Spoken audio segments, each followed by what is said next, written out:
Hello everyone, कैसे हो आप सभी। आज हम अपनी जो बेसिक मैथ की सीरीज स्टार्ट कर रखी है, इसमें हम सीखेंगे एलसीएम यानी लघुत्तम समापवर्त्य और एचसीएफ यानी मेहतर समापवर्त्य। तो इस दौरान मैं रिकॉर्ड नहीं कर पाई थी किसी कारण से।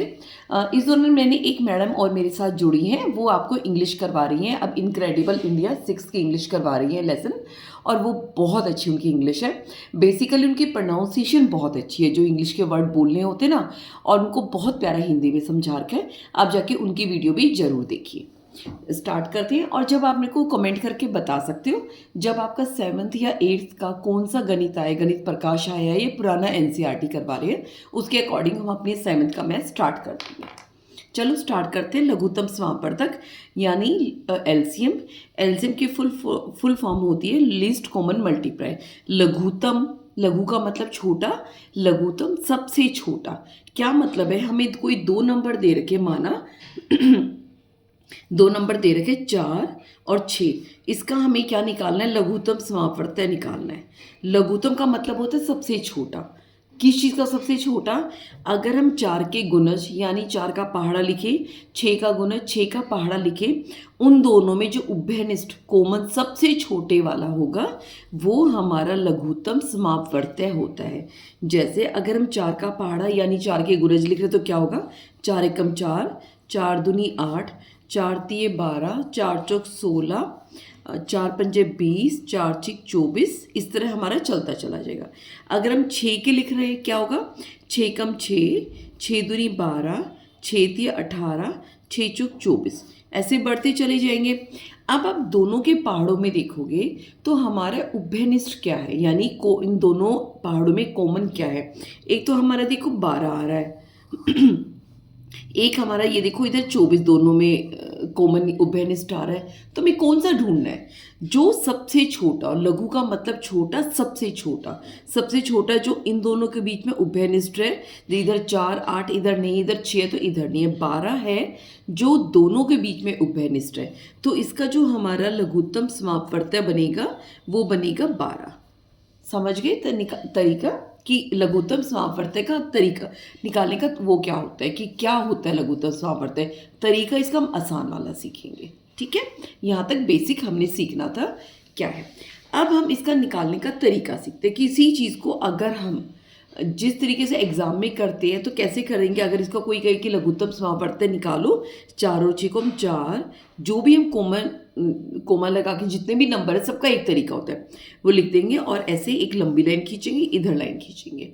फिर हम दो से भाग करना स्टार्ट करेंगे, 2 3 4, जो सबसे छोटा हमारी अभाज्य संख्या होती है उन अभाज्यों से ही भाग करेंगे, उनसे भाग करना सीखेंगे। कैसे, 2 दूनी 4 हुआ, 2 3 6 हुआ, ठीक है। फिर हमने 2 से किया, 2 1 पर जा रहा है, 3 2 के पहाड़े में नहीं आता, 3 को हम ऐसा का ऐसा ही लिख देंगे, उसमें कोई अंतर नहीं करेंगे। 3 अब हम 3 से करेंगे तो कितना हो गया, एक तो है ही है, इसका तो कुछ भाग नहीं जाएगा, 3 एकम 3 हो गया। और ऐसे हम बढ़ाते जाएंगे, कब तक बढ़ाएंगे, जब तक हमारा नीचे 1 1 1 ना आ जाए। तो इसका लघुत्तम समापवर्त्य हमारा 4 और 6 का क्या बना, इन जो हमारी इधर वाली संख्याएं हैं, जब यहाँ सब 1 1 आ जाएगा, इन वाली संख्याओं को हम गुना करेंगे। गुना किया, कितना हो गया, 2 दूनी 4, 4 तिये 12, देखो वही उत्तर आ गया है ना। चलो अब एक उदाहरण और करते हैं। जैसे मान लो हमें लघुत्तम समापवर्त्य निकालना है 15 और 24 का, ठीक है। क्या करेंगे, वही तरीका, 15 कोमा 24 किया। 2 से हम स्टार्ट करेंगे, 2 15 2 के पहाड़े में नहीं आता, वही आएगा जो पूरा भाग होगा। 15 तो 2 से पूरा भाग नहीं होगा, तो हम 15 को ऐसे लिख देंगे। 2 से भाग करेंगे, 2 एकम 2, 2 दूनी 4, सीधा भाग करने की मैंने वीडियो अलग बना रखी है। अब आ गया 12, फिर 2 से जा रहा है ये, 2 से किया, 15 भाग नहीं जाता, ऐसे ही लिख दिया, और 2 छिके 12 लिख दिया, ठीक है। अब फिर 2 से ही भाग हो पा रहा है तो हम क्या करेंगे, 15 ऐसे का ऐसे लिख दिया, और 2 तिया 6 हो गया। अब ये दोनों के दोनों 2 से भाग नहीं हो रहे, 2 के बाद क्या आता है 3, हम 3 से कोशिश करते हैं, 3 इसको पूरा भाग दे रहा है, 3 पंजे 15, 3 एकम 3। अब अगली संख्या 3 से नहीं हो रही, इससे अगले हमारी अभाज्य संख्या क्या होती है, 3 के बाद 5 होते हैं, 5 से भाग देंगे, 5 एकम 5 और 1, हमारा 1 1 1 हो गया। तो अब हमें 15 और 24 का हमने लघुत्तम समापवर्तय निकाला था, कैसे करेंगे? 2 गुना 2 गुना 2 गुना 3 गुना में 5, इनको करो गुना, कितना हो गया? 2 दूनी 4, 4 दूनी 8, 8 तिया 24 और 24 पंजे 120, ये हमारा 120 उत्तर आ गया। ठीक है, अगर हमसे कोई कहे भैया 3 संख्या का लघुत्तम समापवर्तय कैसे निकालेंगे? 3 संख्या हम कौन कौन सी ले सकते हैं? माना हमने ले ली एक 14, और क्या ले सकते हैं, इसी की दुगुना ले लेते हैं 28 और 42। ठीक है, इनका लघुत्तम समापवर्तय कैसे निकालेंगे? या तो ये तरीका होता है पहाड़े लिखो, इतनों को तो पहाड़ा लिखना भी बड़ा मुश्किल हो जाएगा। दूसरा तरीका आसान वाला ही करेंगे, 14, 28 और 42 कोमा लगा के, जैसे 5 10 कितनी संख्याओं का निकालना हो हम इस तरीके से निकाल सकते हैं।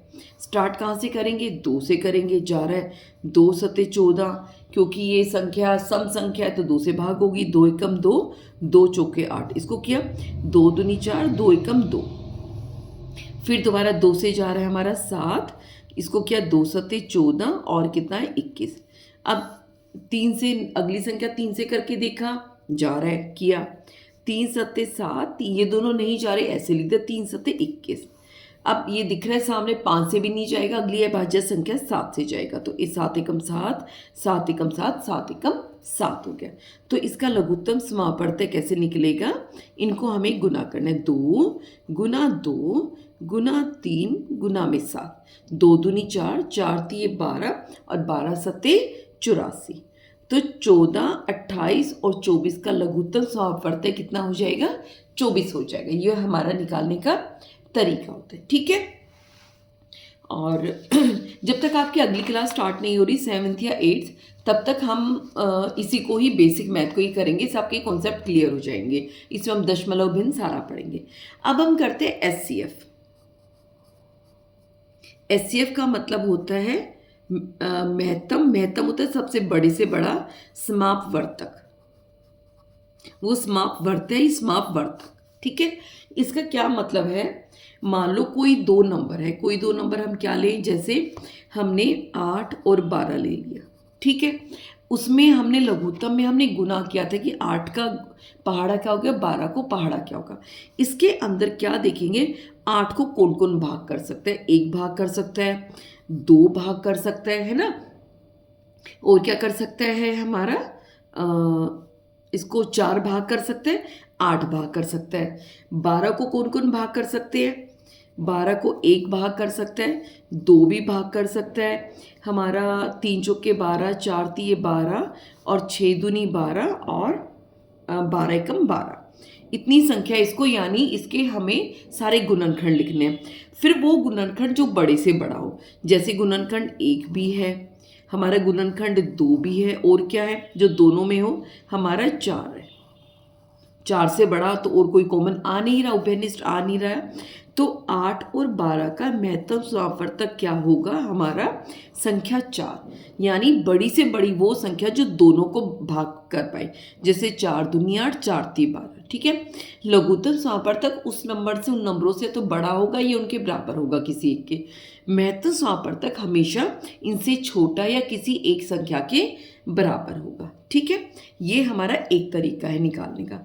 दूसरा तरीका हमारे पास क्या होता है, या तो ये पहाड़ा लिख लो, या जैसे अभी हमने गुणनखंड बनाना सीखा था उस तरीके से सीखेंगे। ठीक है, इसके हम 2 तरीकों से सीखते हैं, एक हम भाग वाला तरीका करेंगे, एक गुणनखंड। एक तरीका ये हो गया। अगले तरीके हम क्या करेंगे, हम 8 के गुणनखंड कैसे बनाएंगे। किससे भाग जा रहा है? 2 से भाग जा रहा है, क्या हो जाएगा 2 चौके 8, फिर 2 से भाग गया, 2 दूनी 2 और फिर 2 से गया 1 हो गया। ठीक है, हम 12 के भी गुणनखंड बनाएंगे। 2 से किया 2 छिक्के 12, 2 से किया 2 तिया 6 और 3 एकम 3, यानी हमारे 8 के गुणनखंड क्या बन गए, 2 गुना 2 गुना 2।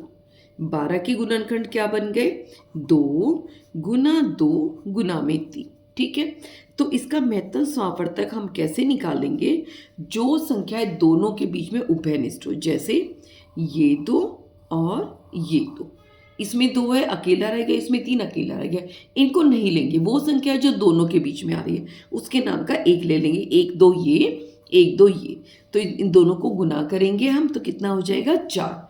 तो ये देखो वही उत्तर हमारा ये आए। चाहे इस तरीके से निकालो या इस तरीके से निकालो, ठीक है।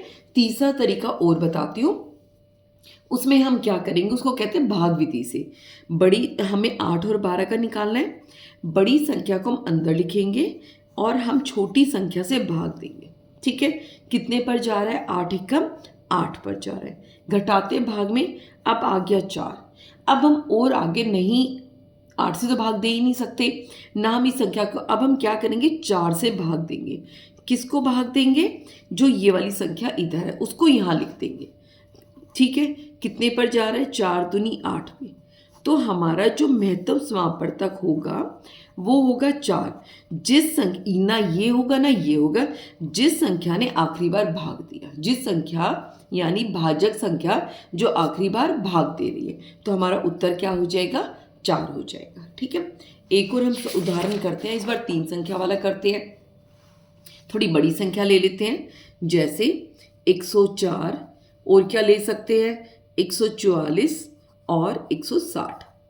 पहाड़ा तो देखो इनको क्या क्या संख्या भाग करेंगी वो तरीका तो बड़ा मुश्किल होता है। इसके हम गुणनखंड बनाएंगे। 104 के सबसे पहले 2 से भाग देंगे, 2 पंजे 10, 2 दूनी 4। फिर 2 से किया, क्योंकि पीछे सम संख्या 2 से भाग होगी, 2 दूनी 4, 2 छिक्के 12। फिर 2 से किया, 2 एकम 2 और 2 तिया 6। जो 13 संख्या ये अभाज्य संख्या, 3 से 5 से 7 से 11 से किसी से भाग नहीं जाएगी। अब ये सीधा 13 से भाग जाएगी, 13 एकम 13, ठीक है। अब हम 144 के गुणनखंड बनाएंगे। ये गुणनखंड बनाने का तरीका होता है अभाज्य गुणनखंड। 2 से 2 सते 14, 2 दूनी 4। फिर 2 से किया, 2 तिया 6, 2 छिक्के 12। फिर 2 से किया, 2 एकम 2, 2 अट्ठे 16। फिर 2 से किया, 2 निम 18। अब ये 2 से नहीं जाएगा, 3 से जाएगा, 3 तिया 9। अब ये 3 रह गया, 3 एकम 3। ये 144 के गुणनखंड बन गए। अब हम किसके बनाएंगे, 160 के। 2 से किया, 2 अट्ठे 16, 0। 2 से किया, 2 चौके 8, 0। 2 से किया, 2 दूनी 4, 0। फिर 2 से किया, 2 एकम 2, 0 पीछे एज इट इज़ आ रहा है। 2 पंजे 10 और आखिर में 5 से किया, ठीक है। तो हमारा जो 104 के गुणनखंड क्या बन गए, 2 गुना 2 गुना 2 गुना 13, ठीक है। 1 2 3 4 हमारी 4 संख्याएं। 144 के गुणनखंड क्या बने, कितनी बार 2 है, 1 2 3 4 कि 2 2 2 2 3 बार 4 पे लिख देना, 1 2 3 4। फिर हमारा गुना 3 और गुना में 3, ठीक है।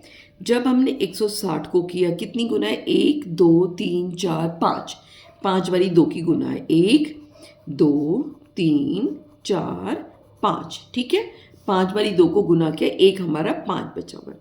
जब हम इन तीनों का महत्तम समापवर्तक निकालेंगे तो वो संख्या है जो तीनों में उभयनिष्ठ है, 2 में भी नहीं, तीनों में उभयनिष्ठ है, वो हमारा महत्तम समापवर्तक निकलेगा। जैसे ये वाला 2 1 2 निकला, एक ये 2 2 है हमारा, और क्या है, एक ये 2 है, ठीक है।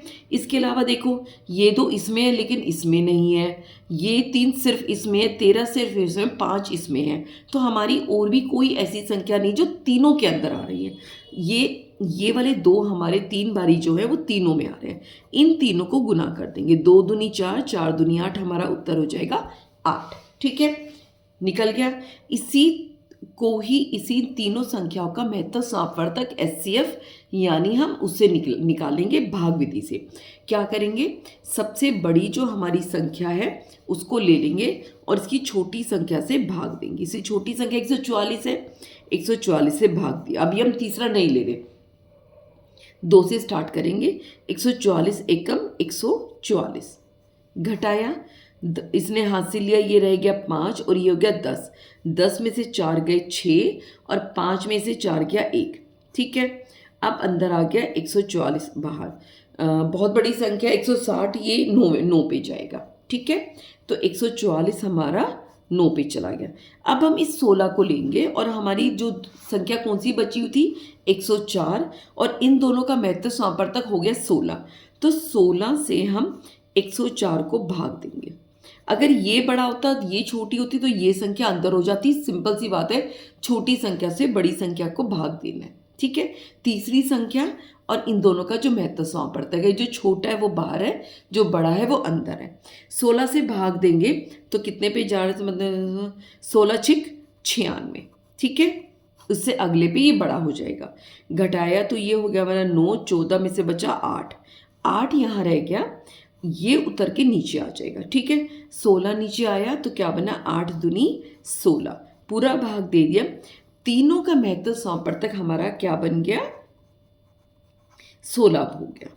ये भी एक बहुत जल्दी तरीका होता है महत्व समापवर्तक निकालने का। अगर गुणनखंड विधि से बोले तो हमें इस तरीके से निकालना है, अगर भाग विधि से बोले हमें इस तरीके से निकालना है। अगर कोई भी विधि नहीं बोले, सिर्फ आपको अपने कोई सवाल हल करने के लिए महत्व समापवर्तक निकालना है, रफ में निकालना है, आप किसी भी विधि से निकाल सकते हो। ये विधि ज़्यादा तेज है। ठीक है, ये हमारा देखो, सॉरी 16 नहीं, ये 8 लिखा जाएगा।